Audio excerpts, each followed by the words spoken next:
I'm at the 2021 ICAST Fishing Tackle Show, and there's some of the greatest boat accessories here you'll see. YoloTek is a brand that we became aware of when we met with Rick Pierce at Bass Cat Boats. We were shooting video, running video at high speed, and he recommended this device to plug into the stern light socket. It powers your GoPro camera and it holds the camera rock steady to capture awesome video while you're fishing or while you're running up and down the lake. Now, YoloTek is expanding their product line to include this great light. The guys will hook this up sometimes and it gives them enough light to run the boat by. Now, there's other ways to mount this. If you need your transom light, they've got this socket over here that you can put anywhere you want on your boat and leave your stern light socket for your stern light.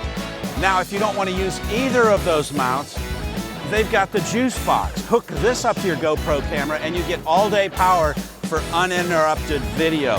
What you can do is hook your GoPro up here, hook this to the mount, and drive away. I'm Randy Vance at the ICAST 2021 show. This is the YoloTek.